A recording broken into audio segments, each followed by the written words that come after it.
अस्सलाम वालेकुम। Doctor Abbas Khan, frontier medical centre Kohat नाम د جمی موسم دی د اکثره د مریضانو ټوخې نښه کیږي او نن د هغې په باره کې یو ټاپک دی چې ورته وایي پوسټ وایرل کف سنډروم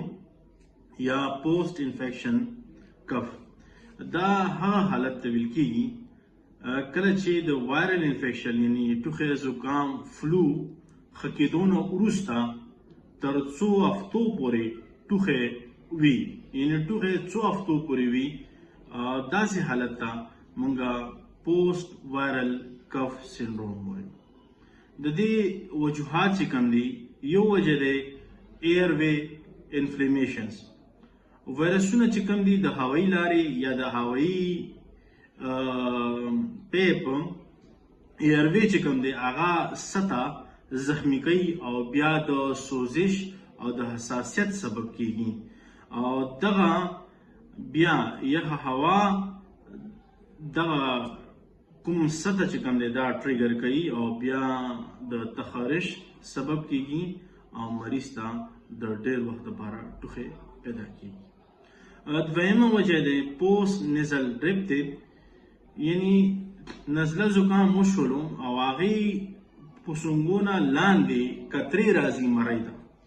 او دې وجې نه دا خارښ کوي او د خارښ وجې نه د مریض ته ډېر هفتو پورې ټوخې وي او دا ټوخې اکثره پوسټ نیزل ډریپ والا دا د شپې طرف نه ډېر زیات وي. درېیمې وجه دی برونکیل هایپر ریسپانسنس،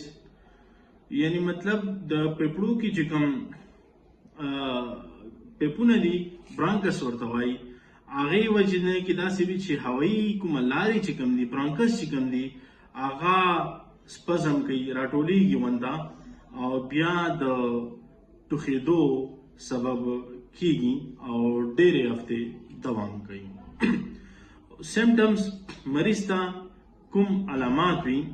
یو مریض ته مسلسل ټوخې وي، دویم دا چې ټوخې سره الټۍ یا هډکۍ راځي او دریم دا چې کله مریض سملی یا یخې هوا سره مخامخ کیږي نو ټوخې زیاتېږي.